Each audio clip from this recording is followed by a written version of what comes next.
One question that, of course, will come up repeatedly is what do I do during the middle of a storm?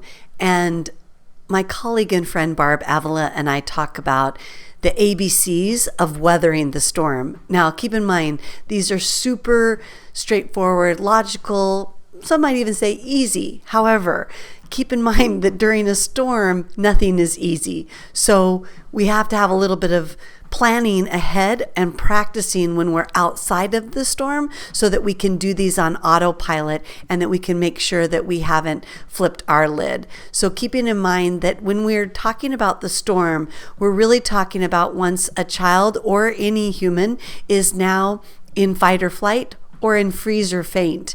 Now, it can be stormy as you approach hyper arousal, and it can be stormy when you approach hypoarousal. So sometimes people think the green is just this perfect la la land where everything is just a-okay. It isn't. It can be a place where you see a little bit of hyperactivity or aggression or rigidity. You can be even a little bit angry. And on the converse, you can be a little bit confused or a little bit withdrawn or a little bit zoned out. It just means that you aren't so far gone that you've gone into that basement brain, that you can still have someone there to co-regulate with you, even engage with emotional literacy, do something to even disrupt. We sometimes talk about disrupting things by doing something completely unexpected, and that just sort of gets the brain out of its loop, and you can get the child to go back up into their upstairs brain and go, oh, what is it I'm supposed to be doing right now? So let's say you're shopping and your child starts to get hyper aroused or hypo aroused. These are going to be things that are overstressed. The day has been long. The smells and the demands of the shopping, the visual overstimulus. Just keep in mind that even the ride over, whether it be in mass transport or in your own car, can be overstimulating. The child may have just completed a bus ride and now you're in your car, so they've been in a seatbelt or harness for extended periods of time.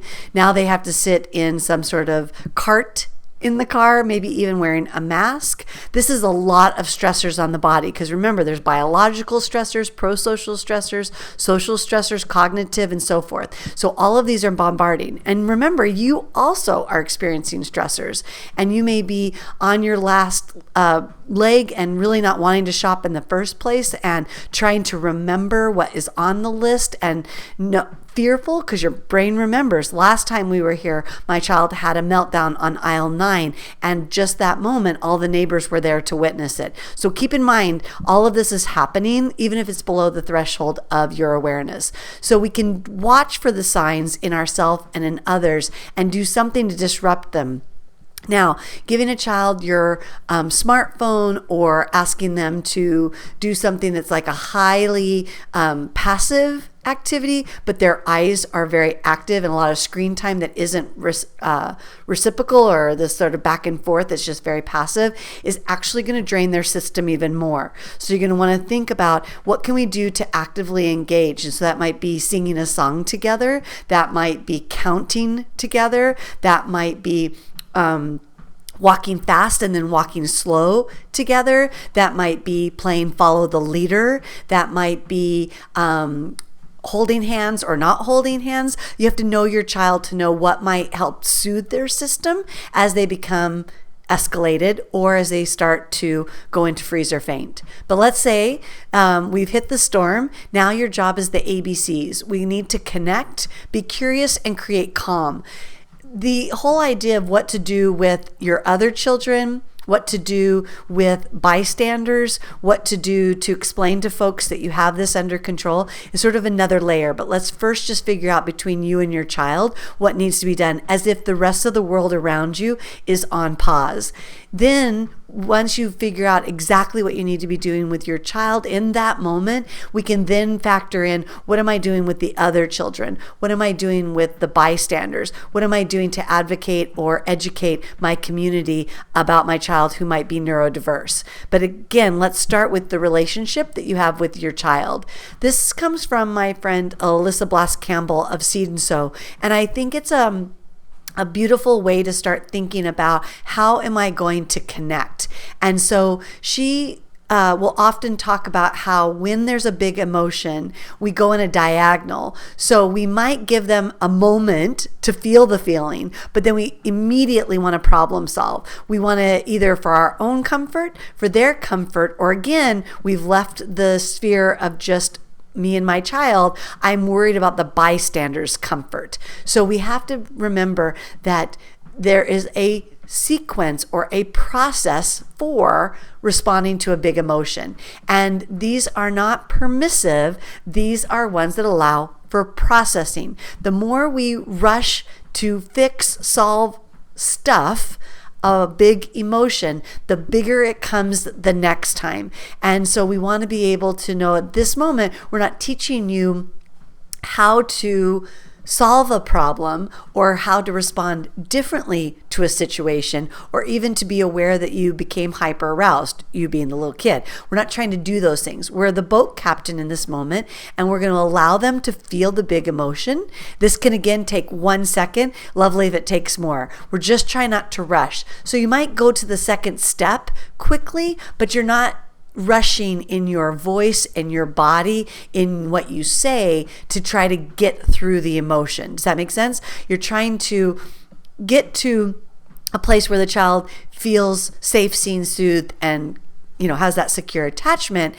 And we just don't want to rush the emotion. So then we want to connect with them. This is where we really empathize with how they're doing. And we can empathize in lots of different ways. We can do that with our words, with our looks, with our tone, with the speed at which we're moving, what our hands are doing or not doing. And you just want to kind of experiment. If your child is not yet talking or doesn't use verbal expressions, then you need to limit your verbal expressions. You might be a really verbal person and you want to tell them all the things they feel and how you know that's really disappointing and so forth. But it might just be a look or a touch. Now you might also say, oh my gosh, if I touch my child during the middle of a meltdown, they'll go even more into a meltdown. Right. That's you being a stress detective and a good boat captain, knowing which lifeline to offer. And then speaking of lifelines, we want to offer what's called a coping strategy. And there's a whole bunch of information that you'll find from Melissa and in links that I've shared. The difference between a coping strategy and a coping mechanism. Basically, a coping strategy is something that's going to make them feel better in the long term. It's really helping them figure out how to manage the energy and the tension, and not something that is a quick fix. So again, back to the smartphone or the iPad, that might solve it quickly, but it actually drains the system versus helping the system regulate. So you can give them options between two things. And my colleague Barb Avila often uses what we call the sun diagram to present the options. And so the younger the child, or the more they may have some cognitive delays, you might need to show the options with the actual object versus certainly with words or even pictures. So the more concrete the options are, the easier they are. So you might even model it. You could say, do you want a hug? And you give yourself a hug. Or even not even ask and just give yourself a hug.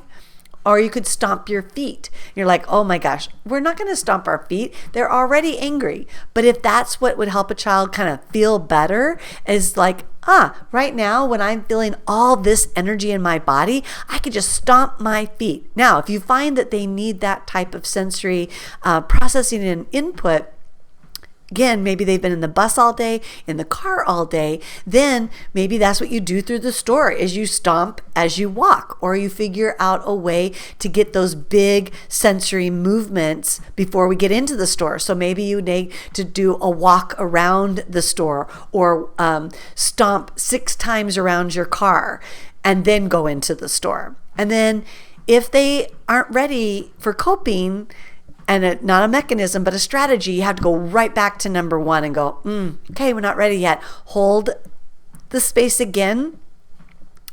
We're not going to rush. Maybe you need to take a breath. Totally told you this is hard to do in the moment.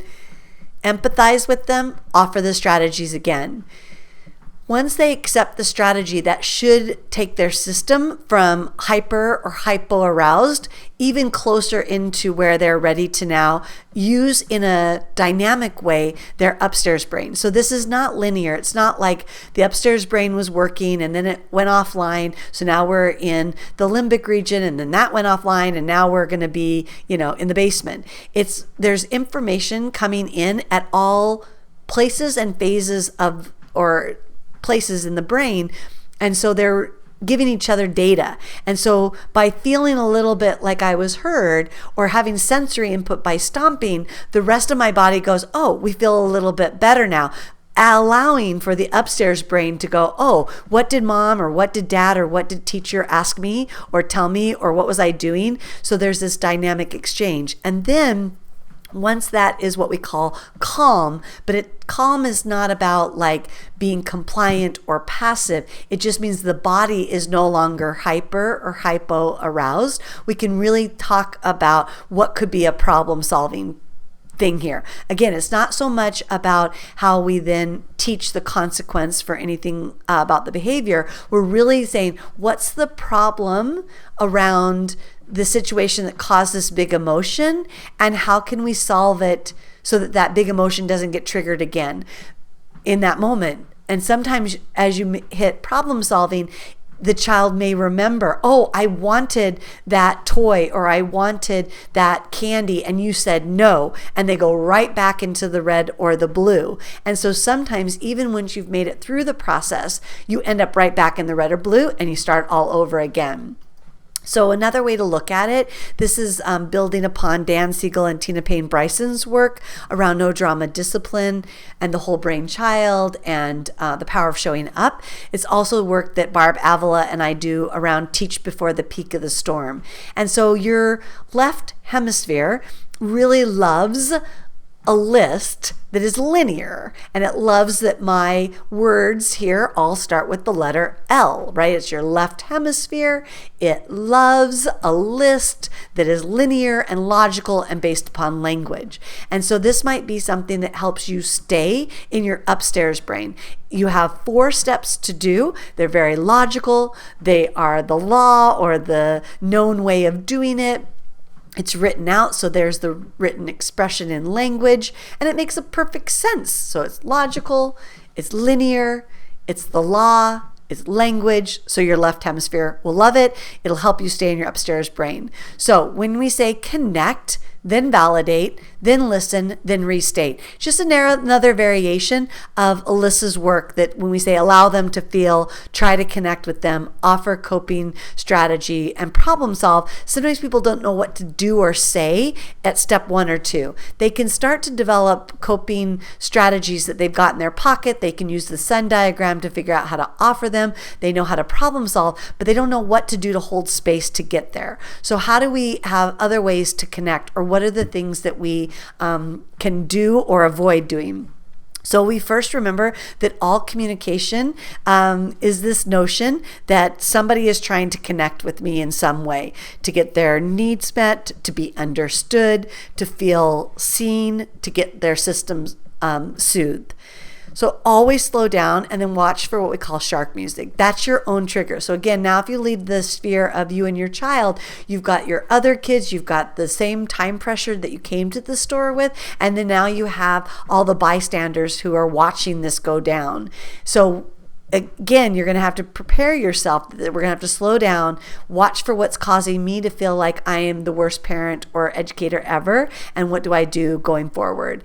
Again, make sure that child is safe. So you'll even see in some of our things about holding their hands or holding their feet down if they're kicking.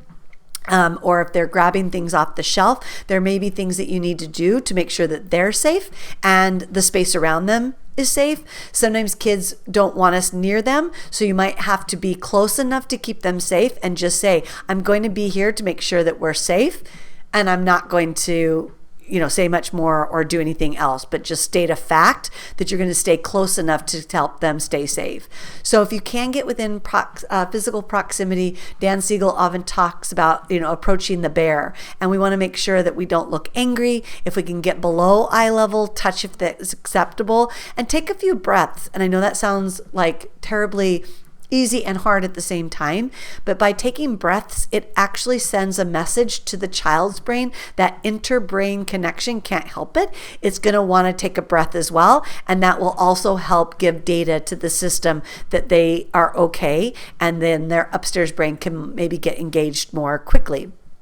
And again, we're not trying to process through or rush the emotion, but we want the child to be able to not stay in a hyper or hypo-aroused state for too long. It just builds that neural pathway, and that becomes their comfort. So we really, it sounds like both sides of my mouth, we want them to move into the green and stay in the green as much as possible without making it feel like we're ignoring or rushing that there was a big emotion. So that's where the validating.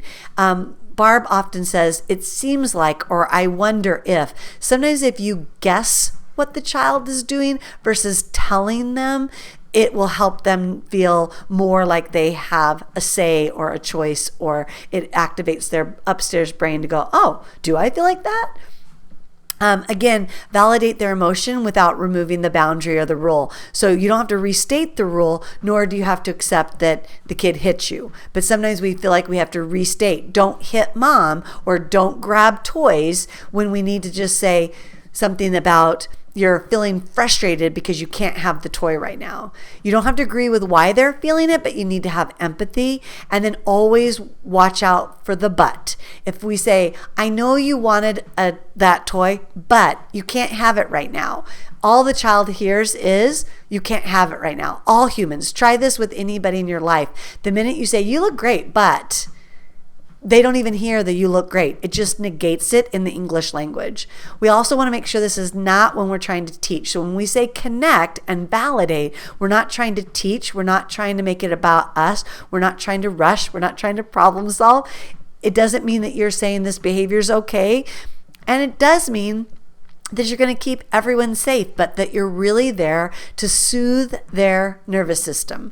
And so then we listen. Again, this may take 2 seconds, may take 2 minutes, and it may take 2 hours. But listen, don't talk, stay close. Notice what they say, what they're doing. Show in some way that you want to understand what's going on. So that compassion through your nonverbals. And then if they said something or looked at something or touched something, that is your clue to say back to them what you think that meant. So if they said something, you can restate it back. If they were nonverbal, but they touched or looked at or did something, you can describe what you saw them do, describe what you think they may be feeling, describe what you think they may be wondering about. So you're trying to get attuned with them. And that restatement isn't a long dissertation.